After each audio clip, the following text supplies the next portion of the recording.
Ladies and gentlemen, we are here for another Doodle Diary. Today I'm going to do something a little bit different.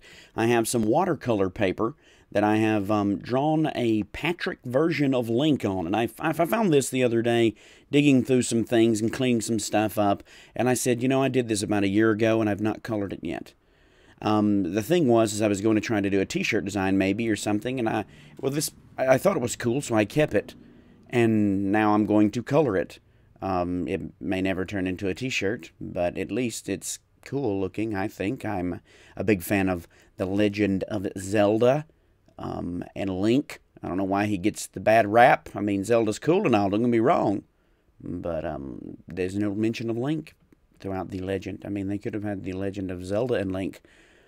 Geez. But anyway, I guess Zelda sounded cooler because the name is kind of neat.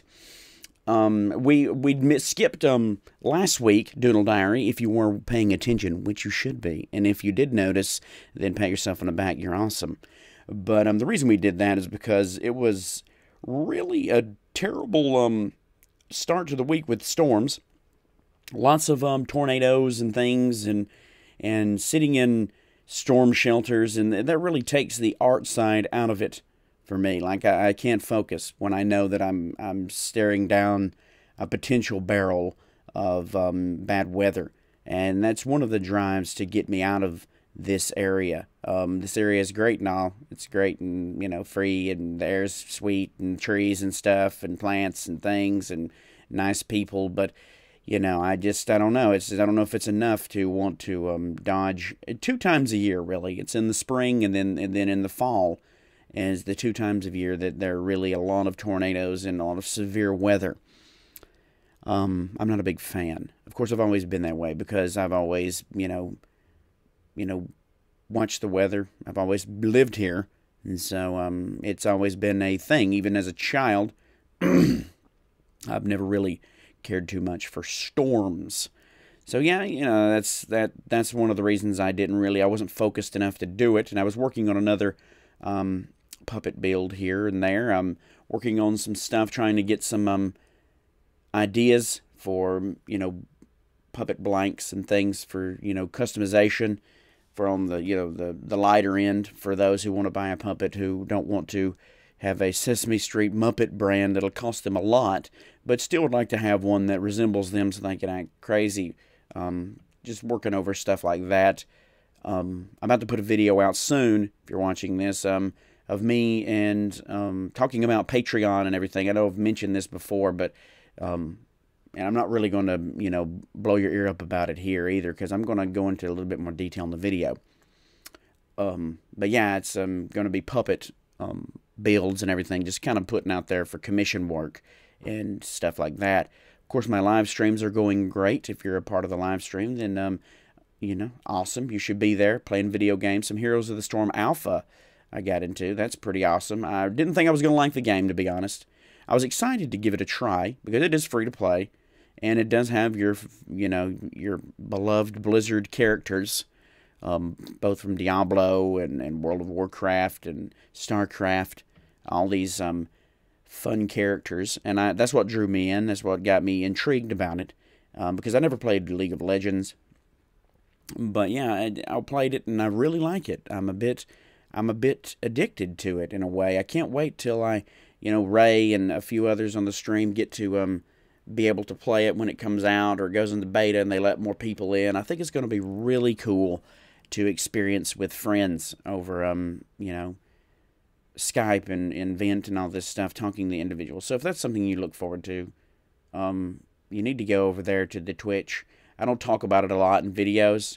I need to make a video just dedicated to that, because that, of course, is another way of really getting to see a lot of live craziness. We do a lot of chatting, do little podcasty type things where we talk about stuff.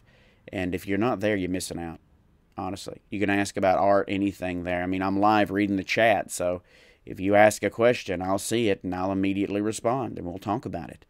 That's just, that's what we do there. So I'd love to see you there.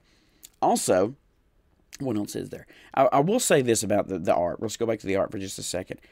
While painting this and coloring it, and I know we're drawing near to the end here because I sped this up pretty good because I knew it was wanted to make the video a little bit shorter, easier to digest, I guess. A lot of you can't watch long videos. Some of you enjoy them, and I try to keep them about midways so we can get to talk about something, and I can adjust it as needed because I can speed it up real quick or slow it down if we need to chat about something that I feel is a little bit more, because the recording is after the fact. But this was done on watercolor paper, and as you know, this is different. If you're an artist, it's different than your normal sketchbook paper or your natural sheet paper that I've been using on the Doodle Diaries previous. It really absorbs. Apologies if you hear cars in the background. I live right on the road, and no one believes in mufflers because that's the South, I guess.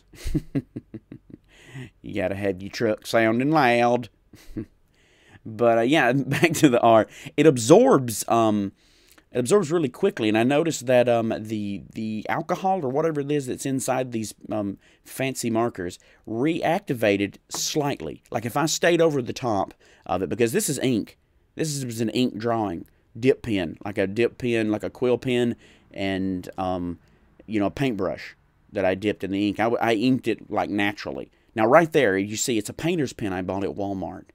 I'm not really condoning buying at Walmart. I mean, you can find these at your hobby shop, I'm sure. But I bought this there. It was like $2. And it is amazing for laying in whites like that. And this is the fine tip one. They have a medium tip, and I actually think they have a large tip. It's a paint pen. It's got actually acrylic paint in it, is what they said. And there's a bunch of colors. But I got white because I need the white to do some stuff. To do more highlights and stuff. I like the white. I don't know. It's crazy. And as you see here, I was done there. I signed my name there, but then I said, you know what? I need to add a little bit more depth to the beard because I'm a connoisseur of fine beardage, as you can tell by my actual pictures. And my crazy beard I have. I'm scratching right here. You hear me scratching it? I'm scratching the beard. So I went in and decided to add a little bit more depth and add a darker brown as little, marks like this. And I do like this in a way. I'm listening to a podcast from Mark Maron right here, and I'm just kind of in it. I'm feeling them, listening to the podcast, just kind of, mindlessly hatching hairs, like just putting hairs all over it, little strands of color here and there. And it does. It's kind of therapeutic in a way because you kind of just zone out. I mean, there takes some skill to the way you hatch it. I mean, you could hatch it all one way and it'd look lame, but you got to overlay it in like sporadic, and you keep it going in the same flow like hair naturally would. And, you can just remove yourself a minute, kind of float about in your own head, just having a look around, and kind of meditate, I guess is what the word I'm looking for is. But you kind of, you feel it. I want to thank you for watching the video. I hope you had a meditation here listening to my voice and watching this art. And I want you to draw you something and tweet it with the hashtag Doodle Diary. And I would love to see you on there. So y'all guys take care and subscribe. Yeah, that's the word. Also, click those other links. There's links here you're seeing. Click them right now. Takes you to the other Doodle Diaries if you've missed them. Cue the music now.